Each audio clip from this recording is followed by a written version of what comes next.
Vamos a estar abriendo nuestras Biblias ahí en Primera de Samuel, en el capítulo 4.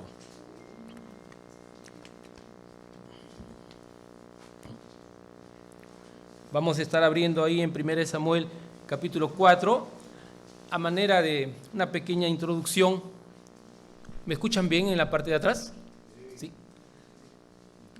Si hay una situación, hermanos, a manera de introducción, que vamos a ver en la nación de Israel de una manera constante y reiterativa, fue su rebeldía, su obstinación hacia el pecado.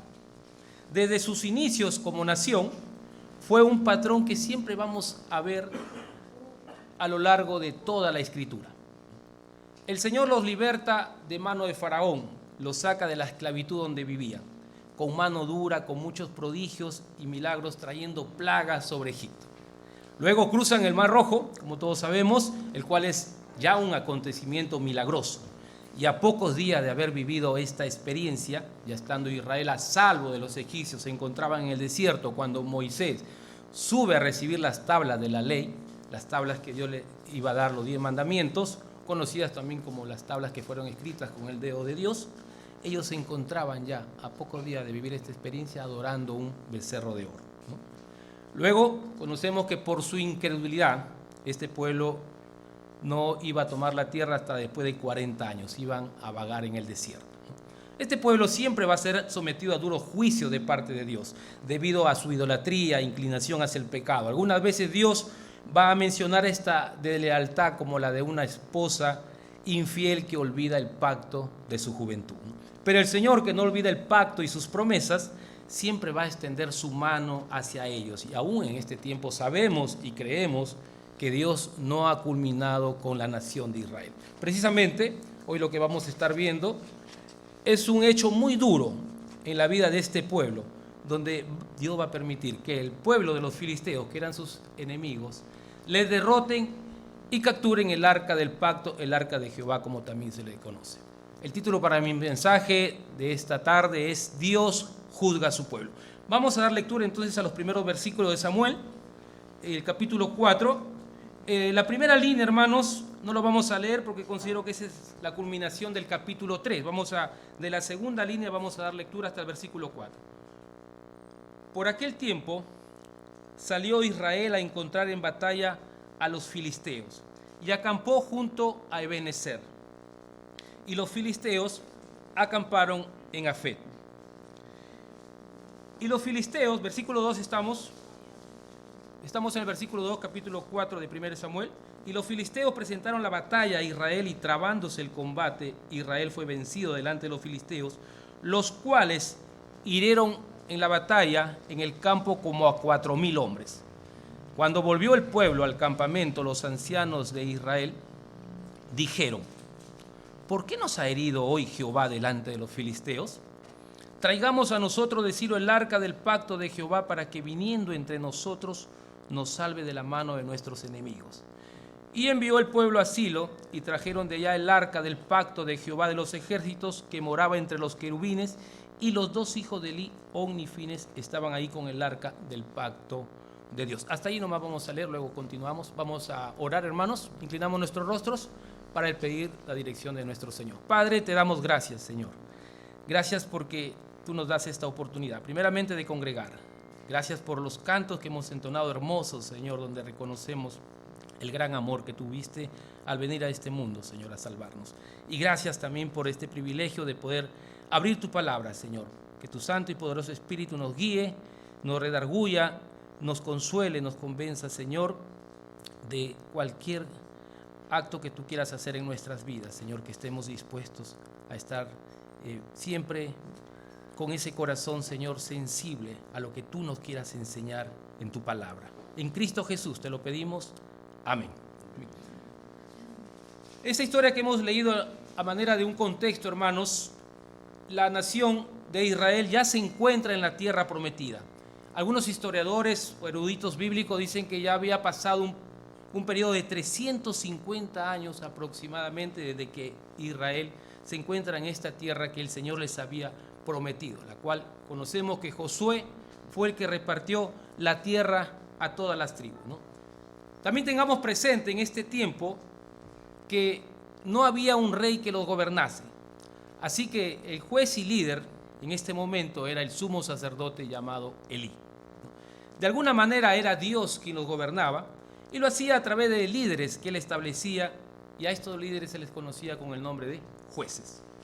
Generalmente en estos periodos de tiempo de 350 años, Dios levantaba un juez para ayudarlos en situaciones específicas de opresión y de mucha angustia donde el pueblo se había dado al pecado y la idolatría, ¿no?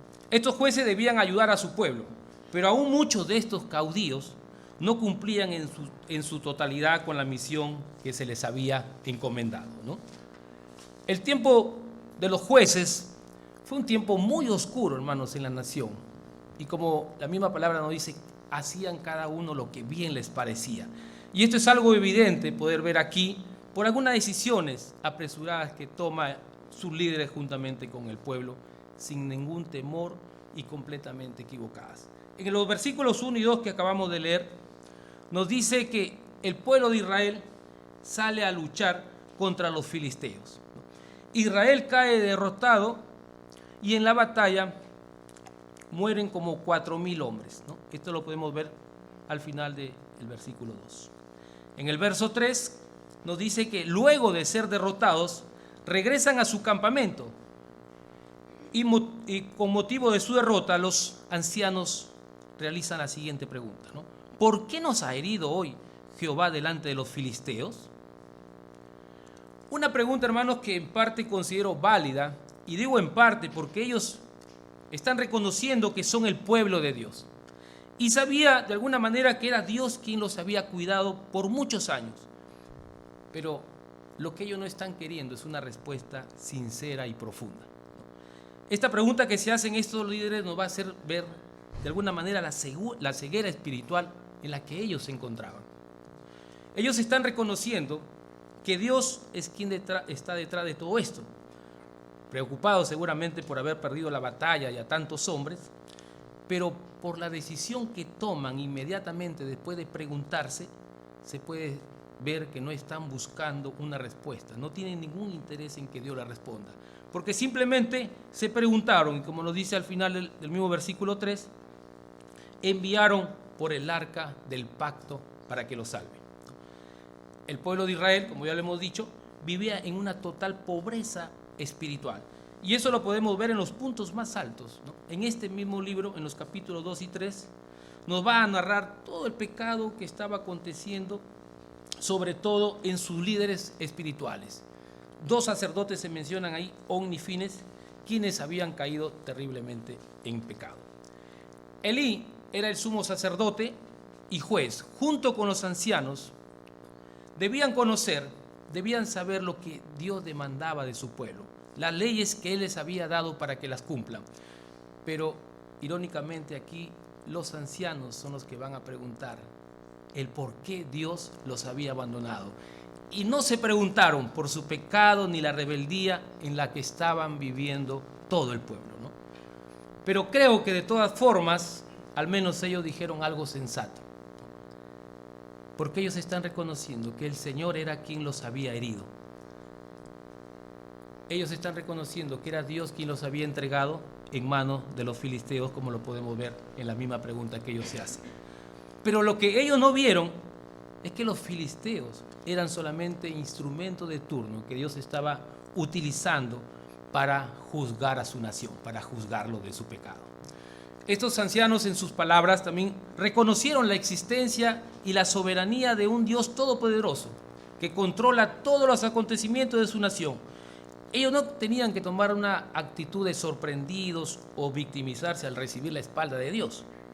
Considero que sus líderes debieron reconocer pronto que era el juicio de Dios que había venido por no arrepentirse de su maldad en la cual se encontraba toda la nación entera. Se olvidaron, sinceramente, del propósito por el cual Dios los había escogido.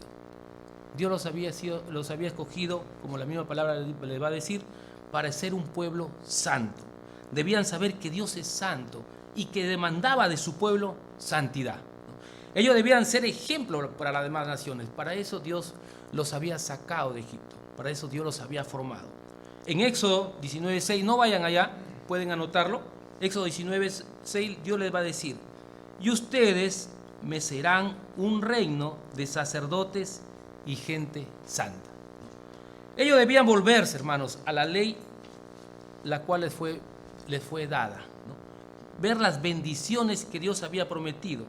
El Señor había prometido bendiciones para ellos si andaban en obediencia, o las maldiciones que vendrían a su vida si andaban en desobediencia. También eso pueden anotarlo ahí en Deuteronomio 28:25, ¿no? Para que luego lo puedan estar buscando. Yo lo voy a leer rápidamente. Nos dice: Jehová te entregará derrotados delante de tus enemigos. Por un camino saldrás contra ellos, y por 7 caminos huirás delante de ellos, y serás vejado por todos los reinos de la tierra. No había forma que Israel gane si eran rebeldes a la palabra de Dios. Entonces ya los líderes deberían saber la causa de su derrota. Como ya hemos dicho, lejos de buscar la respuesta correcta a su pregunta de parte de Dios, piden traer el arca de Jehová para que los salve de sus enemigos. Fíjense que ellos no dicen para que Dios nos salve, sino que simplemente dicen que el arca del pacto nos salve, ¿no? Tal vez ellos podían pensar que el arca motivaría a los soldados. Tal vez ellos pensaron que podían manipular a Dios trayendo su arca para que cumpla su pacto y de esa manera les diese la victoria, ¿no? O tal vez como algo supersticioso, algo religioso, no lo sabemos, pero lo que sí podemos ver es que fue un acto de total desobediencia y falta de temor a las cosas santas del Señor. En el versículo 4 que hemos visto, nos va a decir: y envió el pueblo a Silo y trajeron el arca, ¿no? En aquel tiempo Silo era el lugar donde se encontraba el tabernáculo de Dios y donde vivía Elí, quien ejercía la función de sacerdote y de juez. También podemos ver que junto con el arca nos va a decir que vinieron sus hijos, Omni y Fines. Vamos a ir al capítulo 2 y vamos a ver algunos detalles, algunas características de quiénes eran estos sacerdotes. Versículo 2, ahí nomás regrese una hoja de lo que estamos leyendo, hermanos, y vamos a poder ver ahí en el versículo 12, 2:12, mire, las características y la conducta de estos jóvenes sacerdotes que estaban custodiando el arca de Jehová. Los hijos de Elí, ¿están ahí? Los hijos de Elí eran hombres impíos y no tenían conocimiento de Jehová. El 17 también podemos leerlo: era pues muy grande delante de Jehová el pecado de los jóvenes, porque los hombres menospreciaban las ofrendas de Jehová. Estos jóvenes comían, hermanos, de las ofrendas, la grosura que debía presentarse para el Señor. Tomaban la carne cruda. Y en el versículo 22 dice: pero Elí era muy viejo y oía de todo lo que sus hijos hacían con todo Israel y cómo dormían con las mujeres que velaban a la puerta del tabernáculo de reunión. Volvamos al capítulo 4. Podemos ver que estos sacerdotes eran hombres impíos, que no tenían ningún temor ni respeto por las cosas de Dios. Pero ellos vinieron junto con el arca, ¿no? Tal vez resguardando, cuidándola, ya sea que en su traslado, vamos a ver algunas características del arca.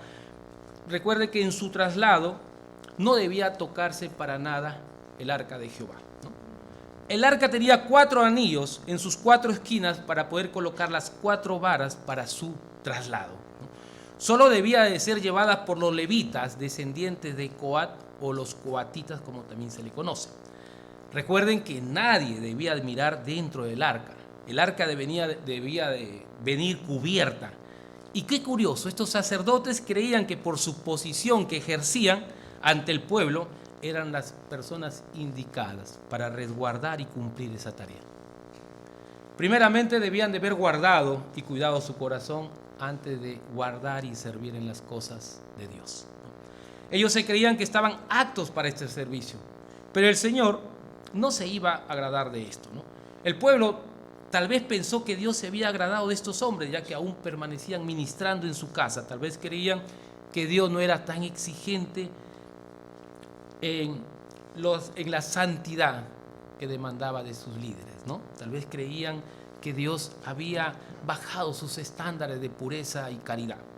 Pero nunca olvidemos esto, hermanos, que la paciencia del Señor no es su aprobación para que su pueblo siga pecando, sino que Dios es paciente, como nos dice la Escritura, esperando siempre el arrepentimiento de su pueblo, ¿no? Ellos no debieron traer el arca, ¿no? El arca, recordemos, debía de permanecer dentro del tabernáculo, en el lugar santísimo, y solo debía ser trasladada cuando el Señor así lo ordenase. El sumo sacerdote debía presentar ofrendas y sacrificios por el pueblo. Debía entrar una vez al año al lugar santísimo donde se encontraba el arca del pacto y rociar la sangre en el propiciatorio para obtener la expiación de sus pecados, primeramente, el sumo sacerdote por lo de él, lo de su familia y luego por lo de todo el pueblo. Eso es lo que enseñaba la ley y ellos debían de conocer lo que estaba pidiendo el Señor, ¿no? De manera que estos sacerdotes y ancianos debían primeramente buscar el perdón de Dios y luego su dirección antes de llevar su arca al campo de batalla sin ningún temor, como si fuese un amuleto de la buena suerte para que les diese la victoria, ¿no? Hermanos, al Señor no lo podemos manipular ni impresionar, pero el pecado a veces nos puede cegar, como les sucedió aún a sus mismos sacerdotes. En el libro de Levítico, en el capítulo 10, versículo 3, solamente pueden anotarlo ahí, no vayan para leerlo rápidamente. El Señor les va a decir: en los que a mí se acercan, si quieren anotarlo, es el libro de Levítico, en el capítulo 10, el versículo 3, en los que a mí se acercan, dice el Señor, me santificaré, y en presencia de todo el pueblo seré glorificado. Recordemos que dentro del arca del pacto se encontraban las 2 tablas de piedra con los 10 mandamientos que Dios le había dado a Moisés. Entonces ellos debían de recordar que el arca del pacto no solamente simbolizaba la presencia de Dios, sino también que les recordaría el pacto entre Dios que hacía con su pueblo, ¿no? Si su pueblo cumplía con la obediencia a la ley, Dios cumpliría también sus promesas en guardarlos y en cuidarlos. Eso era el pacto que el Señor había hecho, que iba a depender las bendiciones de acuerdo a su obediencia, ¿no? El versículo 5, vamos a dar lectura ahí en Samuel. Nos dice, estamos en el capítulo 4, versículo 5, aconteció que cuando el arca del pacto de Jehová llegó al campamento, nos dice que todo Israel gritó con tan gran júbilo que la tierra tembló. Cuando llegó el arca a este lugar, ellos debieron imaginarse que la victoria ya era segura, ¿no? Que si el arca llegó hasta aquí es porque Dios se había complacido de ellos y no había lugar para la derrota.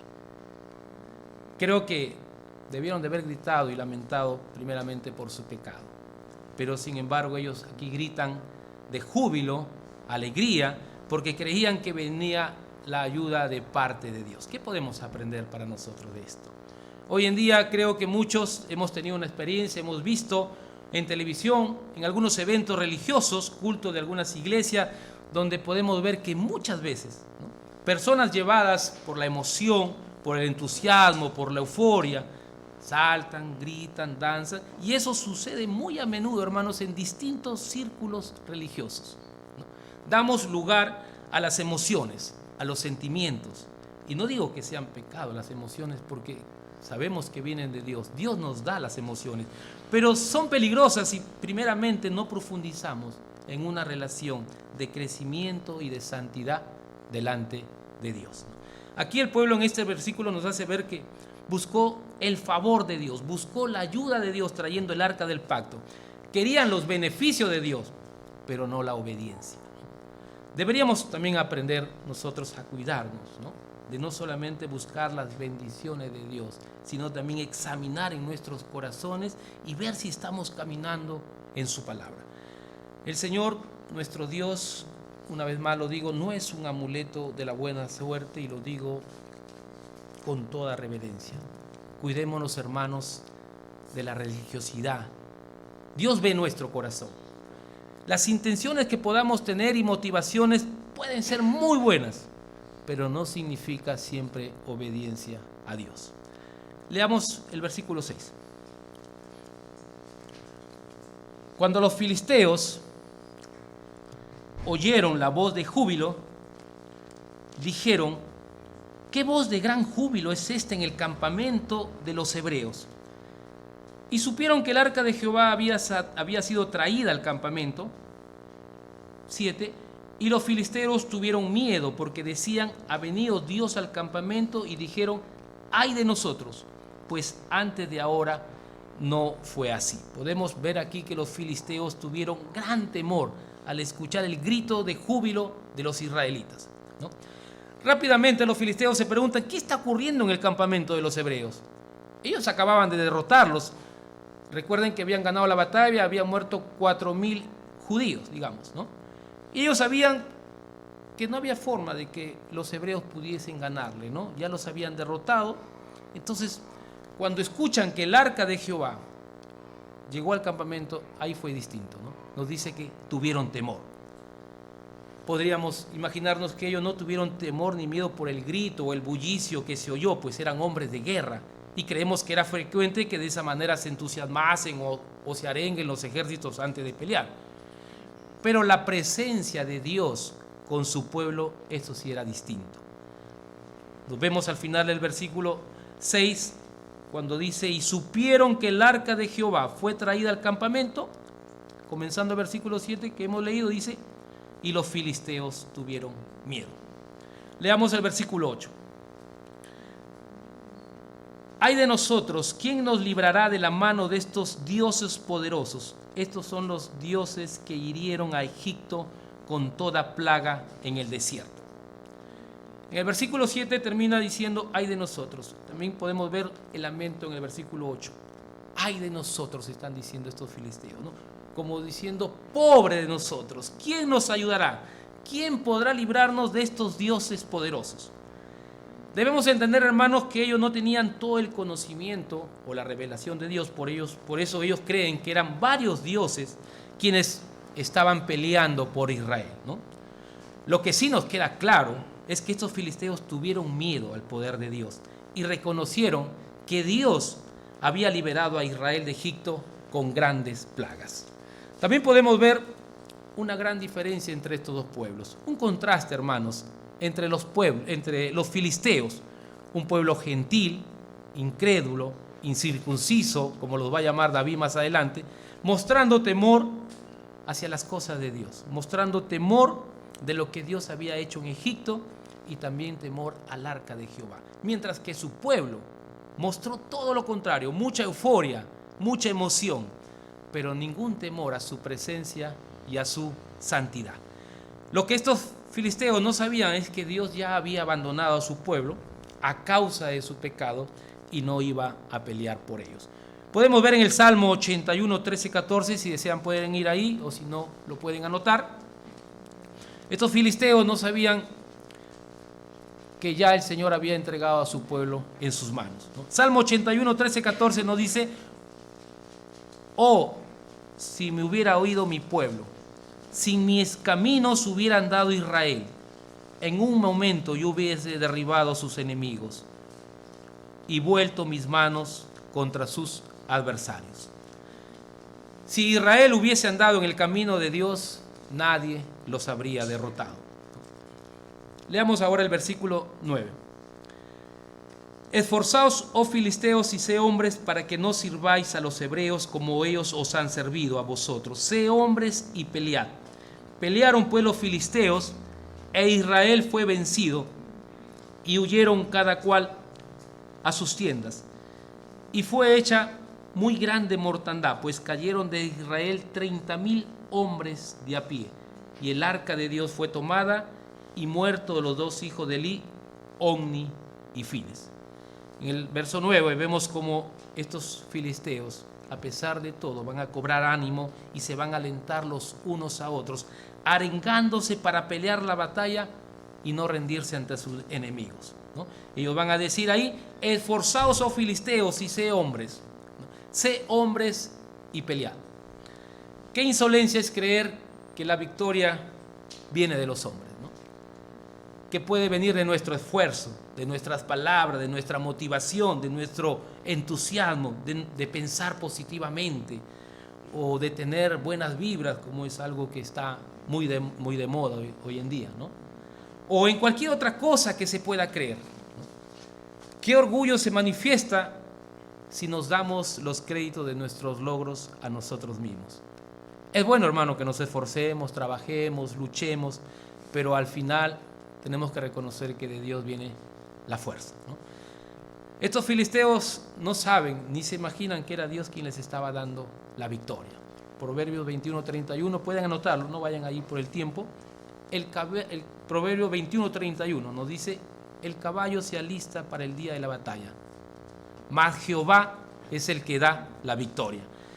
Ellos seguramente darían reconocimiento a sus dioses y a sus fuerzas, pero el Señor les iba a demostrar que Él no necesita ni de ejército ni de su mismo pueblo para defenderse. Para aquellos que les gusta seguir leyendo esta historia, en el capítulo 5 y 6 pueden ver lo que el Señor va a hacer ahí en el pueblo, en este pueblo filisteo, ¿no?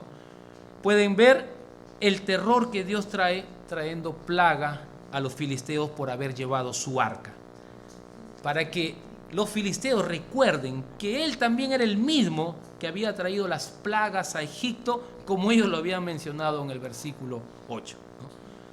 Podemos aprender para nosotros cómo es que estos hombres, en este caso los filisteos, a pesar de verse derrotados, hermanos, se unen y se esfuerzan, se arengan para no servir a sus enemigos.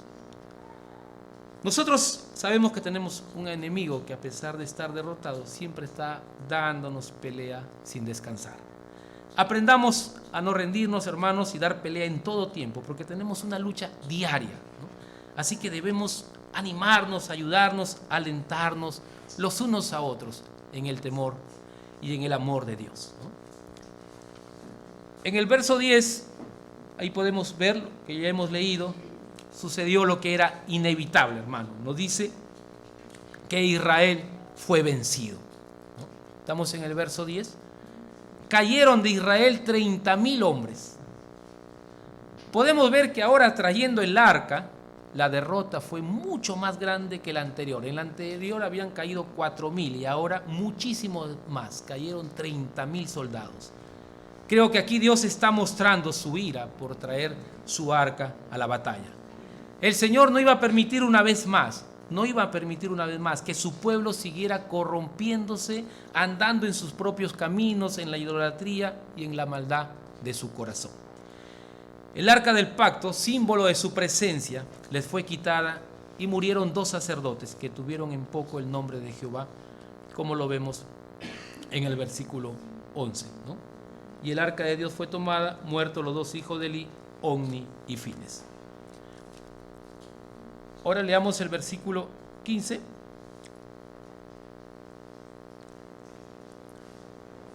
Era ya Elí de edad de 90 años, de 98 años, y sus ojos se habían oscurecido, de modo que no podían ver. Aquí vemos que Elí ya tenía 98 años, sus ojos se habían oscurecido. ¿Y qué podemos ver aquí, hermano? Que conforme a su líder se encontraba también la nación, en una total oscuridad espiritual, donde no podían ver la condición en la que se encontraban. Tristemente, hermanos, Dios les iba a abrir los ojos trayendo tan grande juicio, muriendo 34,000 hombres, sin incluir sus sacerdotes, ¿no? Veamos el versículo 17, nos dice: y el mensajero respondió diciendo: Israel huyó delante de los filisteos, y también fue hecha gran mortandad en el pueblo, y también tus 2 hijos Ofni y Fines fueron muertos, y el arca de Dios ha sido tomada. Elí recibe la noticia de lo que él ya sabía que sucedería. Dios cumpliría la palabra que le había anunciado sobre su casa. Volteen sus hojas, veamos en 1 Samuel 2:34, en el capítulo 2, ahí nada más 34, y vea lo que dice ahí el Señor a Elí: y te será por señal esto, que acontecerá que a tus 2 hijos Ofni y Fines ambos morirán en un día. De algo debemos estar siempre seguros, que Dios siempre cumple su palabra, ¿no? Leamos el versículo 18.